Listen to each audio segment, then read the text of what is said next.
வேத வசனம் சங்கீதம் 23 அதிகாரம் 4 வசனம். சங்கீதம் 23 அதிகாரம் 4 வசனம். நான் மரண இருளின் பள்ளத்தாக்கிலே நடந்தாலும் பொல்லாப்புக்கு பயப்படேன். தேவரீர் என்னோடு கூட இருக்கிறீர். உமது கோலும் உமது தடியும் என்னை தேற்றும். கர்த்தர் தாமே இந்த வசனங்கள் மூலம் நம்மளோட பேசுவாராக. ஆமென். The scripture reading for today is taken from Psalms chapter 23 verses 4. Psalms 23 verses 4. Though I walk through the valley of the shadow of death, I will fear no evil, for you are with me, your rod and your staff, they comfort me. Amen. யாரும் நம்புவோம். ஸ்தோத்திரம் உண்டாதாக. மறுபடியும் ஜீவனுள்ள தேவனுடைய வார்த்தையை அவன் மத்தியிலே கொண்டு வரும்படி தேவன் கொடுத்த மகாபெரிய கிருபைக்காக கர்த்தரை ஸ்தோத்திரிக்கிறேன். இந்த நாளிலும் வாசித்த வசனம் எத்தனை பேருக்கு பைபிள் பார்க்காம சொல்ல முடியும்? ஒரு கை கர்த்தர் ஸ்தோத்திரம். எல்லாருக்கும் மனப்பாடமா தெரிஞ்ச ஒரு வார்த்தை. ஓகேங்களா? மறுபடியும் இந்த வார்த்தையை எல்லாரும் சேர்ந்து வாசிப்போமா? இல்லை பைபிள் பார்க்காமே வாசிக்கலாம். நான் மரண இருளின் பள்ளத்தாக்கிலே நடந்தாலும் பொல்லாப்புக்கு பயப்படேன். தேவரீர் என்னோடு கூட இருக்கிறீர். உமது கோலும் உமது தடியும் என்னை தேற்றும். கர்த்தர் நமக்கு ஸ்தோத்திரம். இந்த வார்த்தையின் மூலம் தேவன் நம்மோடு கூட இடைப்படுவார், நம்மோடு கூட பேசுவார். நிச்சயமான ஒரு காரியம். அந்த விசுவாசத்தோடு கூட நம்ம ஜெபத்துக்குள் கடந்து செல்வோம். அப்பா ஸ்தோத்திரிக்கிறோம்.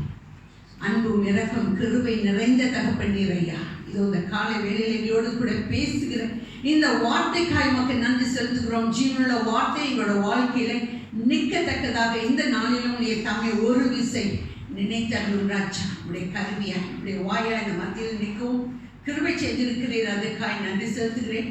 இந்த வார்த்தையின் அபிஷேகம் ஆசீர்வாதம் நிறைவாய் இந்த ஜனங்கள் மத்தியில கடந்து செல்ல நீரே உதவி செய்யும். துதிகன மகிமை உமக்கு ஒருவருக்கே ஏறெடுக்கும். இயேசுவின் மூலமே வேண்டி நிற்கிறோம் எங்கள் ஜீவனில் வாழும் நல்ல பிதாவே. ஆமென் ஆமென். கர்த்தர் நமக்கு ஸ்தோத்திரம். இந்த 23வது சங்கீதத்தை எழுதியது யாரு தெரியுமா? தாவீது சங்கீதத்தை எழுதுகிறார். இந்த 23வது சங்கீதம்ன்றது ரொம்ப அருமையான ஒரு சங்கீதம். அதில் விசேஷமாக இந்த 4வது வசனம் அவர் எழுதும்போது அவருடைய சூழ்நிலை என்னன்னு பார்த்தீங்கன்னா, மரணத்தின் பார்த்து ஓடக்கூடிய ஒரு சூழ்நிலை. எந்த நேரத்திலும் மரணம் அவனை தாக்கும் அப்படின்ற ஒரு சூழ்நிலை. ஏன்னா சவுல் தாவீதை விரட்டி எப்படியாச்சும் கொலை செஞ்சிடணும் அப்படின்னு சொல்லி துரத்தி போகும்போது தாவீது சொல்லக்கூடிய ஒரு வார்த்தை தான், நான் மரண இருளின் பள்ளத்தாக்கில் போனாலும் பொல்லாப்புக்கு பயப்பட மாட்டேன், தேவனோட கோலும் தனியை நீ தேற்றும் அப்படின்ற வார்த்தை. ஓகே, கர்த்தர் நமக்கு ஸ்தோத்திரம். இந்த நாளிலும் ஆவியானவர் நம்மளோட கூட பேச போகிற ஒரு காரியம், கோலும் தனியும் என்னை தேற்றும். ஸோ அந்த கோலும் தனியும் என்ன, அது எப்படிப்பட்ட கோல், அதை தான் இந்த நாள் நம்ம பார்க்கணும். ஓகே, நார்மலாக சாதாரணமாக கோலும் தனியும் வீட்டில் இருந்தால் எதுக்கு உபயோகப்படுத்துவோம்?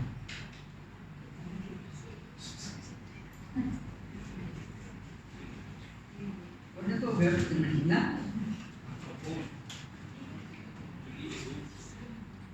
சத்தம் இன்னும் கேட்குதானே? எனக்கு ஒன்றும் வழங்குங்க. கோலும் தனியும் வீட்டில் இருந்தால் ஒன்று எலி வந்து அடிப்போம், பாம்பு வந்து அடிப்போம், விஷப்பூச்சி வந்துச்சுன்னா அடிப்போம். ஓகேங்களா? அது கோல் தடிலாம் வீட்டில் வச்சுருக்கோம். இன்னொன்று தடி கையில் எடுத்துகிட்டு வாக்கிங் போவாங்க, பார்த்துருக்கேன். எதுக்கு? நாய் எச்சு வந்துச்சுன்னா அடிக்கிறான்னு சொல்லுவாங்க. இன்னும் கோல் வச்சுருப்பாங்க இன்னொரு காரியத்துக்கு வீட்டில். பிள்ளைகள் அடிக்கிறது. ஓகேங்களா? பிள்ளைங்களுக்கு அடிக்கிறதுக்கும் இந்த கோலை வச்சுருப்பாங்க. ஆனால் நம்ம இந்த கோலை பார்க்க போகிறது கிடையாது. ஆவிக்குரிய ஜீவிதத்தில் இந்த கோலும் தடியும் நமக்கு என்னத்தை கற்றுக் கற்றுக் கொடுக்குறது. அதை நம்ம பார்க்க போகிறோம். ஒரு 4 காரியம் பார்க்க போகிறோம்.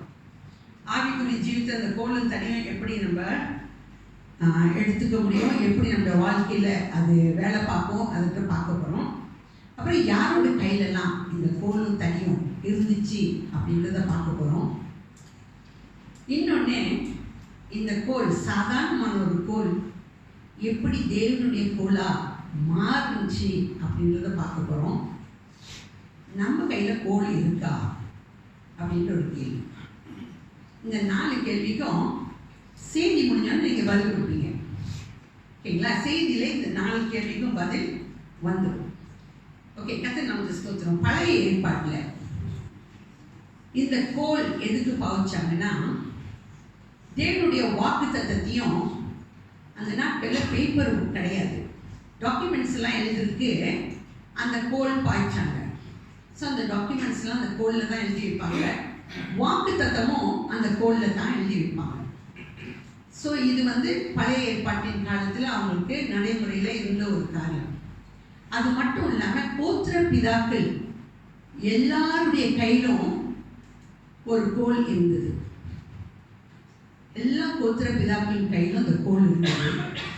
அந்த பிதாக்களுடைய கையில் உள்ள கோலில் அவர்களுடைய பேர் எழுதப்பட்டிருந்துச்சு, அவர்களுக்குரிய வாக்கு தத்தமும் எழுதப்பட்டிருந்துச்சு. அதோடு கூட அப்படி எழுதி என்ன செய்வாங்கன்னா, பேர் எழுதிடுவாங்க, வாக்கு தத்தமும் எழுதிடுவாங்க. அது மேலே ஒரு புறாவின் ரத்தமோ அல்லது ஒரு ஆட்டின் ரத்தமோ தெளிச்சிடுவாங்க. தெளித்து அந்த கோலை அந்த கோத்திர பிதாக்களின் கையில் கொடுத்துருவாங்க. ஏன் இப்படி அந்த ரத்தத்தை தெளிக்கிறாங்கன்னா, எழுதப்பட்ட அந்த வாக்கு தத்தம் அவருடைய வாழ்க்கையில் நிறைவேறும். ஓகேங்களா? ஸோ யாருடைய கையில் பார்த்தீங்கன்னா, எல்லா கோத்திர பிதாக்களும் நம்ம நீங்கள் பார்க்குற போகிறது கிடையாது. ஒரு சில கோத்திர பிதாக்களின் கையில் அந்த கோல் இருந்துச்சு, அந்த பேர் எழுதப்பட்டிருக்கா அப்படிலாம் நம்ம பார்க்க போகிறோம். ஸோ நம்ம பார்க்க போகிற ஒரு காரியம் ஆதியாகமம், Genesis chapter 32 verse 10. Genesis chapter 32 verse 10. அடியேனுக்கு தேவரீர் காண்பித்த எல்லா தயவுக்கும் எல்லா சத்தியத்துக்கும் நான் எவ்வளவேனும் பாத்திரன் அல்ல. நான் கோலும் கையுமாய் இந்த யோர்தானை கடந்து போனேன். இப்பொழுது இவ்விரண்டு பரிவாரங்களையும் உடையவனானேன். ஆமென். கர்த்தர் நமக்கு ஸ்தோத்திரம். இது யார் சொல்றா?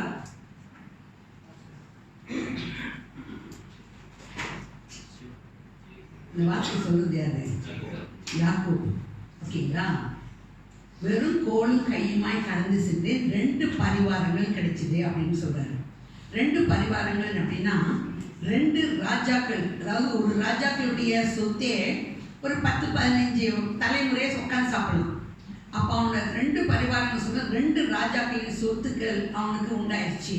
ஆனால் அவன் கடந்து செல்லும் போது கோலும் கையுமாய் தான் கடந்து சென்றான் அப்படின்னு சொல்லி அந்த வசனம் நம்ம வாசிச்சோம். அவன்கிட்ட வேற சொத்து இல்லையா அப்படின்னு ஒரு கேள்வி வரும். நீங்கள் பார்த்தீங்கன்னா யாக்கோப்பு ஈசாக்கோட இல்லை, ஈசாக்குக்கு 2 பேர் இருந்தாங்க, ஏசாவும் யாக்கோப்பும். ஸோ இவங்க 2 பேர்த்துக்கும் நிறைய சொத்து, அதாவது இந்த ஈசாக்குக்கு நிறைய சொத்து இருந்துச்சு, பூமி தாங்க முடியாத அளவுக்கு சொத்து இருந்துச்சு. ஆபிரகாமுடைய சொத்து பார்த்தீங்கன்னா பூமி தாங்காத அளவுக்கு சொத்து. அதே சொத்து அளவு ஈசாக்குக்கும் இருந்துச்சு. ஏன்னா ஈசாக்கு நீங்கள் பார்த்தீங்கன்னா பஞ்ச காலத்தில் விதைப்பான், 100 மடங்கு அறுவடை வரும். ஸோ அவனுக்கும் நிறைய சொத்து இருந்துச்சு. ஆபிரகாம் சொத்து முழுவதும் ஈசாக்குக்கு வந்துச்சு. அப்போ அவங்களோட சொத்து எவ்வளோ இருக்கும், சொல்லி முடியாத அளவுக்கு அந்த சொத்து இருந்துச்சு. ஆனால் அவன் புறப்பட்டு போகும்போது நீங்கள் பார்த்தீங்கன்னா யாக்கோபு நம்ம என்ன சொல்லுவோம், எத்தன் நெசமாவே உண்மையாகவே அவன் பொய்க்காரன் தான். அப்பாவை ஏமாத்தினான், சகோதரனை ஏமாத்தினான். ஆனால் அவன் எடுத்து சொல்லும்போது ஏதாவது சொத்து அங்கிருந்து எடுத்து சென்றானா?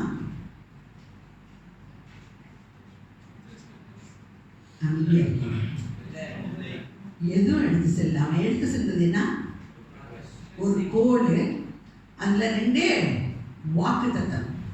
அந்த வாக்கு தத்தத்தை நான் மறுபடியும் சொல்கிறேன். அந்த வாக்கு தத்தம் 10 ஆசீர்வாதம் உள்ள வாக்கு தத்தம். எத்தனை பேருக்கு அது மனப்பாடமாக தெரியும்? நான் எப்போதுமே செல்ஃப் ரிப்ளை இதை சொல்லியிருக்கேன். நினைக்கிறேன் sermonலயும் நான் சொல்லியிருக்கேன். இந்த 2 வாக்குத்தத்தம் யாருக்கு மனப்பாடமா தெரியும்? வானத்து பணியும் தெரியாது. ஓகே, இப்போ அது வாசிப்போம். அது எடுத்து வச்சுங்க. அது அருமையான ஒரு வசனம். இந்த வசனத்தை வாசித்து அதை நீங்கள் உங்களுக்கு சொந்தமாக்கி கொள்ளும் போது அதில் உள்ள ஆசீர்வாதம் சொல்லி முடியாத அளவுக்கு தெய்வம் உங்கள் மேலே வர்ஷிக்க பண்ணுவார். ஸோ எடுத்து வாசிப்போம். அது ஆதியாகமம் 27 28 29. Genesis chapter 27 verses 28 and 29. தேவன் உனக்கு வானத்தின் பனியையும் பூமியின் பொறுமையையும் கொடுத்து மிகுந்த தானியத்தையும் திராட்சை ரசத்தையும் தந்தருள்வாராக. ஜனங்கள் உன்னை சேவிக்கவும் ஜாதிகள் உன்னை வணங்கவும் கடவர்கள். உன் சகோதரருக்கு எஜமானாய் இருப்பாய். உன் தாயின் பிள்ளைகள் உன்னை வணங்குவார்கள். உன்னை சபிக்கிறவர்கள் சபிக்கப்பட்டவர்களும் உன்னை ஆசீர்வதிக்கிறவர்கள் ஆசீர்வதிக்கப்பட்டவர்களுமாய் இருப்பார்கள் என்று சொல்லி அவனை ஆசீர்வதித்தார். கர்த்தர் நமக்கு ஸ்தோத்திரம். பார்த்தீங்கன்னா நீங்கள் ஒவ்வொன்றா கூடிக்கிட்டே வந்தீங்கன்னா அது 2 வசனத்தில் 10 ஆசீர்வாதங்கள் அது உள்ளுக்கு இருக்கு. ஓகேங்களா? வானத்து பனி, பூமியின் கொழுமை, மிகுந்த திராட்சை ரசம், அப்புறம் தானியம் அப்படின்னு ஒவ்வொன்றா நீங்கள் கொடிக்கிட்டே வந்தீங்கன்னா 10 ஆசீர்வாதம் அதில் இருக்குது. ஸோ இந்த யாக்கோபுக்கு அத்தனை ஆசீர்வாதமும் சுதந்திரமாக கிடைச்சிச்சு. உடனே எல்லாம் கிடைக்கல. நீங்கள் பார்த்தீங்கன்னா அவன் புறப்பட்டு கால்நடையாக தான் போவான். 20 வருஷத்துக்கு அப்புறம் அவனுடைய சூழ்நிலை பயங்கரமான சூழ்நிலை. அந்த 20 வருஷம் அவன் படாத பாடு. ஆனால் அவன் திரும்பும்போது வேற லெவலில் வந்தான். போகும்போது எப்படி போனான்? யாக்கோபா தான் போனான்.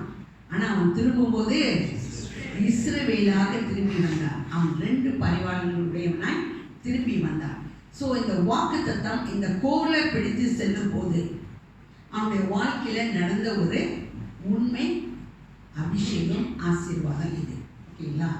ஸோ நான் இன்னொன்று சொன்னேன், எல்லா கோத்திர பிதாக்களின் கையிலும் அவனுடைய பேர் எழுதின கோல் இருந்துச்சு அப்படின்னு சொன்னேன். ஸோ அது இருந்தது உண்மையா? நமக்கு தெரியணும். பேர் எழுதப்பட்டிருந்துச்சா அப்படின்னு நமக்கு தெரியணும். அதுக்கு ஜெனசிஸ் 38 verses 24-25 நம்ம வாசிச்சோம்னா அது தெரியும். Genesis 38 verses 24 and 25. ஏறக்குறைய 3 மாதம் சென்ற பின்பு தன் மருமகளாகிய தாமார் வேசித்தனம் பண்ணினாள். அந்த வேசித்தனத்தினால் கர்ப்பவதியுமானாள் என்று யூதாவுக்கு அறிவிக்கப்பட்டது. அப்பொழுது யூதா, அவளை வெளியே கொண்டு வாருங்கள், அவள் சுட்டெரிக்கப்பட வேண்டும் என்றார். அவள் வெளியே கொண்டு வரப்பட்ட போது அவள் தன் மாமனிடத்திற்கு அந்த அடைமானத்தை அனுப்பி, இந்த பொருட்களை உடையவன் எவனோ அவனாலே நான் கர்ப்பவதியானேன். இந்த முத்திரை மோதிரமும் இந்த ஆரமும் இந்த கோலும் யாருடையவைகள் பாரும் என்று சொல்லி அனுப்பினார். கர்த்தர் நமக்கு ஸ்தோத்திரம். அந்த கதை நம்ம ஏற்கனவே கேட்டிருக்கோம். ஓகேங்களா? அந்த தாமார் யூதாவோட மருமகள் தான் அந்த தாமார். நீங்கள் பார்த்தீங்கன்னா இந்த யூதா புறப்பட்டு போகிற ஒரு வழியில் இந்த தாமார் வேசியை போல தன்னை காட்டிக்கிட்டு உட்காந்துருப்பான். ஸோ அந்த இடத்துல இந்த யூதா தாமார் கூட பிரவேசிப்பான். அதுக்கப்புறம் அவன் என்ன ஒரு காரியம் சொல்லுவான்னா, நான் என்னோட மந்தியில் போய் ஒரு 2 ஆட்டுக்குட்டியை அவனுக்கு அனுப்பிடுறேன் அப்படின்னு சொல்லிட்டு புறப்பட்டு போவான். போகும்போது அவன் சொல்லுவாள், எதையாச்சும் அடையாளத்தை கொடுத்துட்டு போயிரு, நீ 2 ஆட்டுக்குட்டியை அனுப்புகிற வரைக்கும் நானே இந்த அடையாளத்தை வச்சுக்கிறேன் அப்படின்வான்.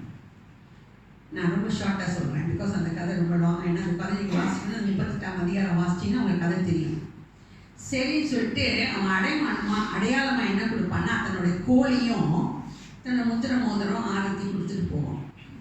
கொஞ்ச நாள் ஆணிச்சு. நீங்கள் பார்த்தீங்கன்னா இந்த யூதா தன்னோட வேலைக்காரன் அனுப்பி 2 ஆட்டுக்குட்டியை கொடுத்துட்டு அந்த தாசியத்துலேருந்து அந்த கோல்லாம் வாங்கிட்டு வர சொல்லுவோம். ஆனால் அந்த வேலைக்காரன் போய் பார்ப்பான், அங்கே யாரும் தாசினே இல்லை அப்படின்னு சொல்லிட்டு திரும்பி வந்துடுவான். அதோடு கூட இந்த யூதாவும் அந்த காரியத்தை மறந்துடுவான். கொஞ்ச நாள் ஆச்சு. இப்போ தாமார் கர்ப்பவதியாக இருக்கிறா அப்படின்ற ஒரு கேள்வி, ஒரு செய்தி கேட்டு யூதாவுக்கு ரொம்ப கோவம். இப்போ அந்த கோபத்தில் அவன் என்ன சொல்லுவான், அவளை சுட்டு இருக்கணும், அவளை என்ன செய்யுங்க, எல்லாரும் முன்பாக கூட்டி வர சொல்லுவோம். இப்போ எல்லாம் கூடி நிற்கிறாங்க. அந்த மத்தியில் யார் கொண்டு நிற்பாடுறாங்க? தாமாரை கொண்டு வந்து நிப்பாட்டிட்டாங்க. தாமார் இப்போ அந்த அவகிட்ட இருந்த அந்த அடையாளத்தையும் அந்த முத்திரை மோதிரத்தையும் கொடுத்து அனுப்பி இது யாருடையது அப்படின்னு பார்க்க சொல்லுவோம். அந்த மனுஷனாலே நான் கர்ப்பவதியானேன் அப்படின்ற ஒரு காரியத்தை அங்கே வெளிப்படுத்துவோம். இப்போ எப்படி மக்கள் அதை ஐடென்டிஃபை பண்ணாங்க? யூதாவின் கோலில் யாரோட பேர் எழுதப்பட்டிருந்துச்சு? யூதாவின் பேர் எழுதப்பட்டிருந்துச்சு. அந்த முத்திரை மோதிரம் அவனுடையது என்பதை அவங்க அடையாளம் கண்டு கொண்டாங்க. ஸோ நான் இது சொன்னேன்னா எல்லா கோல்லையும் அவர்கள் பேர் எழுதப்பட்டிருந்துச்சு. ஓகேங்களா? ஸோ அந்த பேர் எழுதுனால இது இவனுடையது என்பதை அவர்கள் கண்டு கொண்டாங்க. ஸோ இது ஒரு காரியம். ஸோ இந்த கோலில் எல்லா பிதாக்கள் கோத்திர பிதாக்களோட கையிலும் கோல் இருந்துச்சு. அந்த கோல் அடிப்படையில் வாக்குத்தத்தமும் இருந்துச்சு. ஸோ இது ஒரு காரியம் நம்மகிட்ட தெரிஞ்சு கொள்ளக்கூடிய காரியம். எல்லா கோத்திர பிதாக்கள் கோல்லையும் அவங்க பேர் இருக்கணும் அப்படின்னு. ஓகே, அடுத்து நம்ம பார்க்க போகிறது மோசேயின் கோல். மோசேயின் கோல் நீங்கள் பார்க்கறதுக்கு முதல்ல மோசையோட கதை நமக்கு நிச்சயம் எல்லாத்துக்கும் அடிக்கடி நம்ம கேட்கறதுனால எல்லாத்துக்கும் தெரியும். மோசே அரண்மனையில் வளர்ந்தான். அதுக்கப்புறம் ஒரு எகிப்தியனே கொலை செய்வான். அதுக்கப்புறம் எங்கடா தன்னை கொண்டு வருவாங்கன்னு சொல்லி செய்தி தெரிஞ்சோடனே மீதியான் தேசத்துக்கு ஓடி போயிடுவான். அங்கே போயிட்டு ஒரு எத்திரோ ஒரு ஆசாரியனோட வீட்டில் தங்கியிருப்பான். அந்த ஆசாரியனுடைய மகளை அந்த ஆசாரியன் அவனுக்கு திருமணம் செஞ்சு கல்யாணம் செஞ்சு கொடுப்பாங்க. அதுக்கப்புறம் பார்த்திங்கன்னா அவனுக்கு குடும்பம் ஆயிரும், குழந்தை பிறக்கும். ஸோ இப்போ குடும்பம் ஆனதுக்கு அப்புறம் அவனுக்கு ஒரு வேலையும் கிடைக்கும். என்ன வேலை கிடைக்கும்? கதை இவ்வளோ சொந்தமாக கேட்டுருக்கீங்களா? மோசைக்கு என்ன வேலை கிடைச்சிச்சு? ஆடு மேய்க்கிற வேலை கிடைச்சிச்சு. இப்போ குடும்பம் ஆச்சு, அவனுக்கு ஒரு வேலை கிடைச்சிச்சு. அந்த வேலை ஆடு மேய்க்கிற வேலை. இப்போ அவன் கையில் ஒரு கோல் எடுத்துக்கிட்டு ஆடை மேய்க்கிறான். இப்போ ஆடை மேய்ச்சிக்கிட்டு ஒரே பர்வதம் மட்டும் அந்த ஆடை மேய்ச்சிக்கிட்டு வரான். இப்போ அங்கே ஒரு தேவ சந்திப்பு மோசேக்கு வருது. நீங்கள் பார்த்தீங்கன்னா ஒரு முட்செடி எரியும். இந்த கதைலாம் உங்களுக்கு தனிப்பட்ட பாடு எனக்கு தெரியும். ஸோ அதனால் டக்கு டக்கு சொல்லிட்டே போயிருக்கு. ஸோ ஒரு முட்செடி எரியும். அந்த இடத்துல தேவன் மோசையோடு கூட பேசுவார். மோசையிட்ட என்ன சொல்வார்? என்னோட ஜனத்தை கூப்பிடுற எகிப்திலிருந்து எனக்கு கேட்டுச்சு, நீ புறப்பட்டு போய் அந்த ஜனத்தை கூட்டி வரணும்னு சொல்லுவார். அவன் சொன்னான், நான் போய் கூட்டிகிட்டு வர்றதுக்கு ஏமாத்திரம் நானே திக்குவாய், என்கிட்ட என்ன இருக்குன்னு சொல்லி நீங்கள் அனுப்புறீங்கன்னு சொல்லுவோம். கர்த்தர் மறுபடியும் சொல்வார், உன்னோட சகோதரன் ஆரோன் உன்னோடு கூட உனக்கு வாயாக வருவான், நீ போகணுவார். அப்பயும் அவன் என்கிட்ட என்ன வல்லமை இருக்கியா நான் போகிறதுக்குன்னு மறுபடியும் கேள்வி கேட்பான். அப்போ கர்த்தர் ஒரு காரியத்தை அடையாளமாக காமிப்பார். என்னன்னா, உன் கையில் இருக்கிறது என்ன அப்படின்னு கேட்பார். கீழே போடுவார். அது போட்டோன்னே என்னவா மாறிடுச்சு? பாம்பாக மாறிடுச்சு. மறுபடியும் வாழை பிடினுவார். அது மறுபடியும் கூலாய் மாறிடுச்சு. இப்போ அந்த சந்திப்பு நீங்கள் பார்த்தீங்கன்னா வெறும் சந்திப்பு கிடையாது. ஒன்று தேவன் அவரை சந்திக்கிறது, இன்னொன்று அக்கினியின் மத்தியிலிருந்து தேவன் மோசையை சந்திக்கிறார். ரெண்டு சந்திப்பு அங்கே நடக்கும். ஒன்று அக்கினி சந்திப்பு, ஒன்று தேவன் மோசையை முகமுகமாய் ஒரு காரியத்தை அந்த மத்தியில் பேசுகிற ஒரு சந்திப்பு. ஸோ இந்த ரெண்டு சந்திப்புக்கு மத்தியில் அவர் கையில் கொடுத்தது ஒரு கோல். இப்போ தேவ சமூகத்தில் அந்த கோலை போட்டனால அந்த கோல் இப்போ தேவனுடைய கோலாய் மாறிட்டு.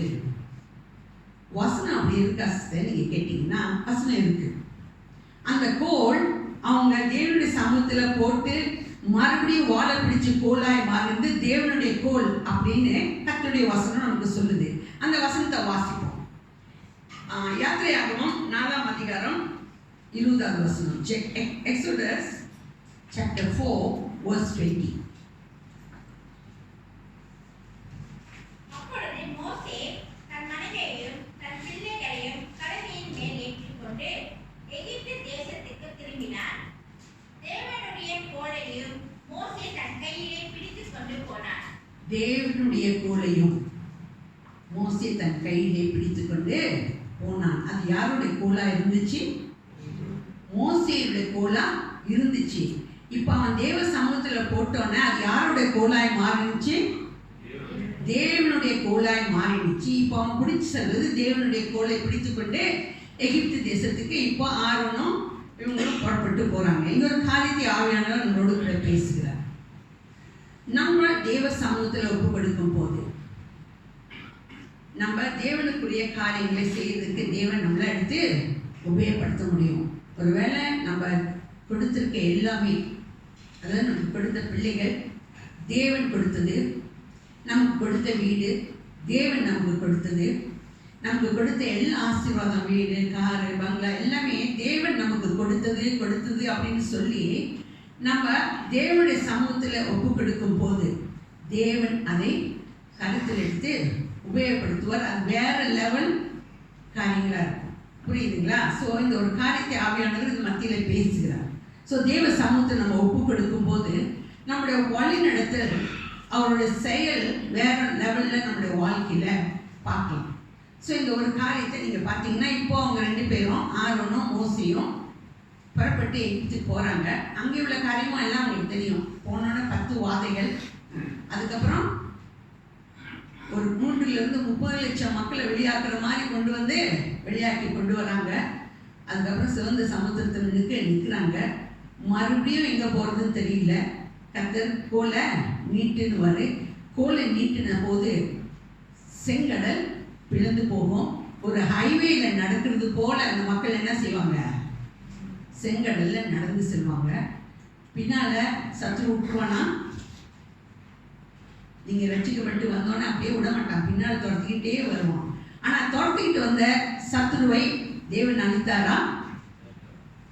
அதே கடல்ல மொத்தமா அந்த பார்வோனையும் அந்த சேனைகள் முழுவதையும் அழித்து போட்டார். ஸோ தேவன் மோசே கையில் கொடுத்த அந்த கோல் அது சாதாரண கோலாக தான் இருந்துச்சு, அது தேவனுடைய கோலாய் மாறுனது. ஸோ உங்களுக்கு புரியும், 2 டிஃப்ரெண்ட் காரியம். நம்ம தேவ சமூகத்தில் கொடுக்கும் போது நம்ம தேவனுடைய ப்ராப்பர்ட்டியாக நம்முடைய வாழ்க்கை, நம்முடைய குடும்பம் எல்லாமே தேவனுடையதாய் மாறும். ஸோ அதை நம்ம முழுசாக மனதாக தேவனுடைய சமூகத்தில் கொடுக்கணும். தேவன் எடுத்து உபயோகப்படுத்துவார், செயல்படுவார், காரியங்களை நம்ம பார்க்க முடியும். ஓகே, இப்போ ஆரோன் கையிலையும் அப்படி ஒரு கோல் இருந்துச்சு. மோசே கையில் மட்டும் கோல் இல்லை, ஆரோன் கையிலையும் அங்கே ஒரு கோல் இருந்துச்சு. அந்த கோலும் வல்லமையான காரியங்களை இதே எகிப்தில் செஞ்சதை நம்ம பார்க்க முடியும். ஸோ அந்த கோலை குறித்து நம்ம பார்க்க போகிறோம். ஸோ ஆரோனுடைய கோல் பார்க்குறதுக்கு எக்ஸோடஸ் 7 verses 10 to 12 வாசிப்போம். Exodus chapter 7 verses 10 to 12. மோசேயும் ஆரோனும் பார்வோனிடத்தில் போய் கர்த்தர் தங்களுக்கு கட்டளையிட்டபடி செய்தார்கள். ஆரோன் பார்வோனுக்கு முன்பாகவும் அவன் ஊழியக்காரருக்கு முன்பாகவும் தன் கோலை போட்டான். அது சர்ப்பமாயிற்று. அப்பொழுது பார்வோன் சாஸ்திரிகளையும் சூனியக்காரரையும் அழைப்பித்தார். எகிப்தின் மந்திரவாதிகளும் தங்கள் மந்திர வித்தையினால் அப்படி செய்தார்கள். அவர்கள் ஒவ்வொருவனாக தன் கோலை போட்டபோது அவைகள் சர்ப்பங்களாயின. ஆரோனுடைய கோலோ அவர்களுடைய கோல்களை விழுங்கிற்று. கர்த்தர் சோஸ்திரம். ஆரோனுடைய கோல் என்னாச்சு? மற்ற மந்திரவாதிகளும் அதே மாதிரி செஞ்சாங்க. இப்போ இந்த கையில் யாரோட கோல் அது? ஆரோனி கோல் மற்ற மந்திரவாதிகளின் மொத்தத்தையும் முழுங்கி போட்டுச்சு. ஸோ தேவனுடைய பிள்ளைகளுக்கு தேவனுடைய கோல் கையில் இருக்கும்போது, அந்த கோல் கடைசியாக என்னன்னு பார்ப்போம். ஓகே, அந்த கோல் இருக்கும்போது அந்த வாக்கு தத்தத்தோடு புறப்பட்டு போகும்போது அவங்களுக்கு எதிராகி வர்ற காரியங்கள் வாய்க்காதே போகும். நீங்கள் பார்த்தீங்கன்னா ஏசாயா 44:17 நினைக்கிறோம் இந்த வசனம். ஸோ அந்த வசனத்தில் சொல்லப்படுகிற காரியம், உனக்கு விரோதமாக எழும்பும் ஆயுதம் வாய்க்காதே போகின்ற வார்த்தையின் பிரகாரமாக அந்த ஆரோனுக்கு முன்பாக போடப்பட்ட அத்தனை கோளுடைய பாம்பையும் ஆரோனுடைய கோல் விழுங்கி போட்டது. ஓகேங்களா? ஸோ இந்த ஆரோனின் கோல்னா இன்னொரு அதிசயத்தையும் சத்தியத்தையும் நம்ம கற்றுக்கொள்கிறோம். 2 காரியம் நம்ம ஆரோனுடைய கோலில் நம்ம பார்க்கலாம். ஸோ இந்த ஆரோனுடைய கோல் நீங்கள் பார்த்தீங்கன்னா இது நீங்கள் வாசிக்கணும். ஸோ இது கொஞ்சம் நமக்கு தெரிஞ்ச ஒரு காரியம். ஆரோனுடைய கோல் மாத்திரம் துளிர்க்கும், அப்புறம் பூக்கும், அப்புறம் பழம் காய்க்கும். ஒரே நாளில் இது நடக்கும். அது எப்படி நடந்துச்சு அதை வாசிப்போம். Numbers 17 verses 1 to 8. Numbers 17 verses 1 to 8. பின்பு கர்த்தர் மோசேயை நோக்கி, நீ இஸ்ரவேல் புத்திரரோடே பேசி அவர்கள் பிதாக்களின் வம்சங்களாகிய ஒவ்வொரு வம்சத்தினுடைய பிரபுவிடத்தில் ஒவ்வொரு கோலாக 12 கோலை வாங்கி அவனவன் கோலில் அவனவன் பேரை எழுதுவாயாக. லேவியருடைய கோலின் மேல் ஆரோனின் பெயரை எழுதக் கடவாய். அவர்களுடைய பிதாக்களின் ஒவ்வொரு வம்ச தலைவனாகவோ ஒவ்வொரு கோல் இருக்க வேண்டும். அவைகளை ஆசரிப்பு கூடாரத்திலே நான் உங்களை சந்திக்கும் ஸ்தானமாகிய சாட்சி பெட்டிக்கு முன்னே வைக்க கடவாய். அப்பொழுது நான் தெரிந்து கொள்ளுகிறவருடைய கோல் துளிக்கும். இப்படி இஸ்ரவேல் புத்திரர் உங்களுக்கு விரோதமாய் முறுமுறுக்கிற அவர்கள் முறுமுறுப்பை என்னை விட்டு ஒழிய பண்ணுவேன் என்றார். இதை மோசே இஸ்ரவேல் புத்திரரோடு சொன்னார். அப்பொழுது அவர்களுடைய பிரபுக்கள் எல்லாரும் தங்கள் பிதாக்களுடைய வம்சத்தின்படி ஒவ்வொரு பிரபுவுக்கும் ஒவ்வொரு கோலாக 12 கோல்களை அவனிடத்தில் கொடுத்தார்கள். ஆரோனின் கோலும் அவர்களுடைய கோல்களுடனே இருந்தது. அந்த கோல்களை மோசே சாட்சியின் கூடாரத்திலே கர்த்தருடைய சமூகத்தில் வைத்தார். மறுநாள் மோசே சாட்சியின் கூடாரத்திற்குள் பிரவேசித்த போது, இதோ லேவியர் குடும்பத்தாருக்கு இருந்த ஆரோனின் கோல் துளிர்த்திருந்தது. அது துளிர்விட்டு பூ பூத்து மாதுமை பழங்களை கொடுத்தது. ஆமென். ஆமென். அது நம்ம சோஸ்தனிக்கு பார்த்தீங்கன்னா ஆரோனுடைய கோல், லேவி கோத்திரத்துக்கு மேலே யாரோட பேர் எழுதினாங்க? ஆரோனுடைய பேர். நீங்கள் பார்த்தீங்கன்னா மற்ற 11 பேரும் அவங்கவுங்க பேர் எழுதி அங்கே வச்சாங்க. லேவி கோத்திரத்தின் கோல் மேலே ஆரோனுடைய பேர் எழுதப்பட்டுச்சு. இந்த 12 கோலையும் கொண்டு போய் தேவனுடைய சமூகத்தில் ஆசரிப்பு கூடாரத்தில் வைத்த போது அங்கே அவனுடைய கோல் துளித்தது, பூத்தது, பலன் காய்ச்சது. ஒரே நாளில் அங்கே மண் இல்லை, தண்ணி இல்லை, வெயிலும் இல்லை. ஆனால் அது அங்கே அதிசயமாக நடந்த ஒரு காரியம். இது ஆரோனின் கோல் மூலம் கர்த்தர் அங்கே செய்த ஒரு அற்புதம், அதிசயம். இன்னைக்கு காலையில் வேலை கர்த்தர் நம்மளோட கூட சொல்லக்கூடிய ஒரு காரியம். திடீர்னு உங்களோட வாழ்க்கையில் தேவ சமூகத்தில் ஒப்பு கொடுக்கும் போது திடீர்னு இது ஒரு நாள் நடக்குமா 2 நாள் நடக்குமா தெரியாது. ஆனால் இது நிச்சயம் நடக்கும். நீங்கள் பார்ப்பீங்க, துளிர்த்து பூத்து பலன் காய்க்கக்கூடிய ஒரு அபிஷேகத்தை தேவன் உங்களோட வாழ்க்கையில் உண்டு பண்ணுவான். இந்த காலவெளியில் இது வாக்குத்தத்தமாக உங்களோட மத்தியில் பேசிக்கொண்டு இருக்கிறார். ஓகேங்களா? இது எப்படி நடக்கும்னு எனக்கு கேட்காதீங்க. நடக்கும்னு மட்டும்தான் எனக்கு தெரியும். ஏன்னா தேவன் ஒரு வார்த்தையை சொன்னால் அது துளிக்கும், அது பூக்கும், அது பலன் காய்க்கும். அது ஒரே நாளில் அங்கே நடந்துச்சு. அங்கே மண்ணும் இல்லை, தண்ணி இல்லை, அங்கே வெயிலும் கிடையாது. நம்முடைய வாழ்க்கையில் அதை எப்படி செயல்படுத்துவார் எனக்கு தெரியாது. ஆனால் தேவ சமூகத்தில் முழுமையாக நம்ம ஒப்பு கொடுக்கும் போது தேவன் நம்மளை கொண்டு நடத்துகிற பாதை ரொம்ப அதிசயமாக இருக்கும், ஆச்சரியமாக இருக்கும். அதனால எல்லாமே ஆனால் ப்ரோசஸ் மாதிரி இருக்கும்னு நான் சொல்ல மாட்டேன். ஓகேங்களா? எல்லா பாடுகள் மத்தியும் நம்ம கடந்து செல்லணும். எப்படி யாக்கோபு கடந்து செல்லாலும் அது போல கடந்து செல்லணும். ஆனால் 2 பரிவாரங்களோடு கூட நீங்கள் வர்றது நிச்சயம்ன்றது ஒரு காரியம் தேவன் நம்மளோடு கூட பேசுகிறார். ஓகே, இப்போ இந்த கோல்லாம் பார்த்தோம். ஓகே, நம்மக்கிட்ட ஒரு கோல் கொடுக்கப்பட்டிருக்கா?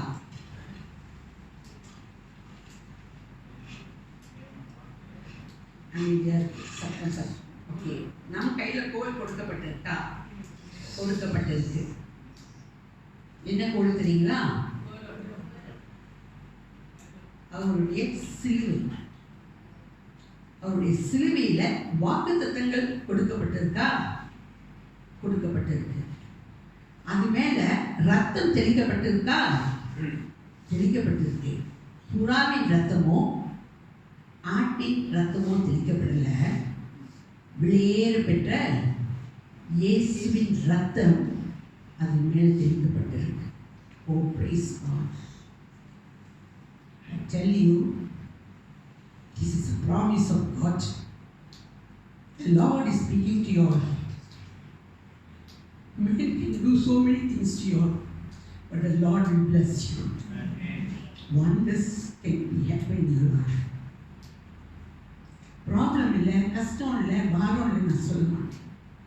ஆனால் கர்த்தர் அவருடைய சிலுவையில் நமக்கு கொடுத்துருக்க அந்த கோல் அவருடைய சிலுவை. அந்த சிலுவையில் வாக்குத்தத்தம் 2-3 வாக்குத்தத்தம் கிடையாது. எவ்வளோ வாக்குத்தத்தம் தெரியுங்களா? 6000க்கும் மேலான வாக்குத்தத்தத்தை நம்ம கையில் எழுதி கொடுத்துருக்காரு. இயேசுவின் ரத்தம் வெளியேற பெற்ற தெளிக்கப்பட்ட வார்த்தைகள். இந்த வாக்குத்தத்தத்தை நம்ம பிடித்து கொண்டு நடக்கும் போது நம்முடைய வாழ்க்கையில் நடக்கிற காரியங்கள் கஷ்டமான பாரமான காரியங்கள் தான். ஆனால் அத்தனை மத்தியிலும் தேவன் நம்முடைய வாழ்க்கையில் ஜெயம் எடுக்க செய்வது நிச்சயமான ஒரு காரியம். இது தேவன் நமக்கு செய்வார். எல்லாமே சுமூகமாக போயிருக்கு அப்படின்னு நான் காரியங்கள் சொல்லவே மாட்டேன். ஏன்னா எப்போதுமே நான் பிளஸ்ஸிங் மட்டும் சொல்கிறதுனால நினைப்பீங்க எல்லாமே உங்களுக்கு பிளஸ்ஸிங்காக இருக்கும். இல்லை அப்படின்னா நிறைய காரியங்கள்லாம் இருக்குது. ஆனால் அந்த பிளஸ்ஸிங்க்கு வர்றதுக்கு நமக்கு லீடர்ஷிப்பாக இருக்கிறது யார்? எஸ், நமக்கு லீடர் அவர் முன்னுக்கு போகிறார். அவர் சமூகம் நமக்கு முன்பாக இருக்கு. ஸோ நம்ம எதை குறித்தும் பயப்பட வேண்டிய அவசியம் கிடையாது. ஆனால் நம்முடைய வாழ்க்கையில் நம்ம நிறைய காரியம் என்ன செய்யணும்னா, வேண்டாத வார்த்தைகள், இது நடக்காது, இது முடியாது, அது நடக்காது, அவங்க எப்படி இருப்பாங்க, நிறைய காரியங்கள் நம்ம பேசிக்கிட்டே இருக்கோம். இப்போ எப்படி இதை சுதந்திரத்துக் கொள்கிறோம் அப்படின்னு சொன்னால், அந்த வார்த்தைகளை நம்ம மறுபடியும் பேசி பேசி பேசி நம்ம சொந்தமாக்கிக் கொள்ளணும். எத்தனை பேர் விசுவாசிப்பீங்க எனக்கு தெரியாது. ஆனால் நீங்கள் பேசி பேசி சொந்தமாக்கணும். இன்னொரு காரியம் நீங்கள் செய்யணும். எல்லா வேண்டாத evil words, we have to cancel it in Jesus' name. We have to cancel it in Jesus' blood. இதுவரைக்கும் நிறைய வார்த்தைகள் நம்ம பேச வேண்டிய வார்த்தைகள், நிறைய வார்த்தைகள் என்ன பேசியிருக்கோம்னா evil words. அந்த evil words நம்ம இந்த காலை வேளையில் கேன்சல் பண்ணணும். ஒரு காரியம் நம்ம ஜெபிக்க போகிறதுக்கு முன்பாக ஒரு காரியம் நம்ம நினைக்கணும். எவ்வளவோ பேசியிருக்கோம், யாரை பற்றி பேசியிருக்கோம், யார் என்னென்னமோ காரியம் பேசியிருக்கோம். ஆனால் ஒரு காரியம் இந்த காலை வேளை நம்ம கேன்சல் பண்ணணும். அத்தனை ஈவல் வேர்ட்ஸும் ஈவல் தாட்ஸும் we have to cancel by Jesus' name and Jesus' blood. இந்த காலை வேளை நம்ம செய்ய ஆரம்பிக்கணும். நம்முடைய வாழ்க்கையில் தேவன் நமக்கு கொடுத்த அருமையான சபையில் தேவன் ஒவ்வொரு நாளும் ஒவ்வொரு காரியத்தை விசித்திரமாக ஒவ்வொரு அதிசயமான வழியில் வழிநடத்தி கொண்டிருக்கிறார். உங்களுக்கு எத்தனை பேருக்கு தெரியுது எனக்கு தெரியாது. உங்களோட குடும்பத்தில் நீங்கள் எந்த இடத்துல நம்ம இருந்தோம், இன்னைக்கு எந்த இடத்துல இருக்கிறோம், இது தெய்வ கிருபை, தெய்வ அபிஷேகம், தெய்வ ஆசீர்வாதம். ஒவ்வொரு நாளும் தெய்வன் நம்மளை உயர்த்தி வழி நடத்திட்டு இருக்காரு. நம்மளாம் பெரிய பெரிய பணக்காரங்க கிடையாது, நம்மளாம் சாதாரணமானவங்க. ஆனாலும் கர்த்தர் நம்முடைய வாழ்க்கையில் செய்கிற அற்புதமான காரியங்கள் சொல்லி முடியாத அளவுக்கு தேவன் உயர்த்தி வழி நடத்தி கொண்டிருக்கிறார். இந்த காலை வேளையில் தேவன் நமக்காக ஒரு கோலும் தனியும் கொடுத்திருக்கிறாரு. அதில் வாக்கு தத்தத்தோடு கொடுத்திருக்கிறாரு. அதில் வெளியேற பெற்ற இயேசுவின் ரத்தமும் தெளிக்கப்பட்டிருக்கு. அந்த வாக்கு தத்தங்கள் நிறைவேறத்தக்கதை. ஏன் இந்த ரத்தத்தை தெளிக்கிறாங்கன்னா, வாக்கு தத்தம் நிறைவேறதுக்கு தான் அந்த ரத்தம் தெளிக்கப்படுகிறது. ஆனால் அங்கே பழைய ஏற்பாட்டில் அங்கே தெளிக்கப்பட்டது புறாவின் ரத்தமும் ஆட்டு ரத்தமும் தெளிக்கப்பட்டு அந்த கோல் அவங்களுக்கு கொடுக்கப்பட்டது. ஆனால் நமக்கு கொடுக்கப்பட்ட அந்த கோலில் வெளியேற பெற்ற இயேசுவின் ரத்தம் தெளிக்கப்பட்டிருக்கு. ஸோ விசுவாசிங்க, இந்த காலை வேளையில் தேவன் நம்ம ஒருவேளை எப்படிப்பட்டவங்களா இருக்கலாம், ஆனால் இன்னைக்கு தெய்வ சமூகத்தில் நம்ம ஒப்பு கொடுக்கும் போது இதுவரை நடந்தெல்லாம் விட்டுருங்க.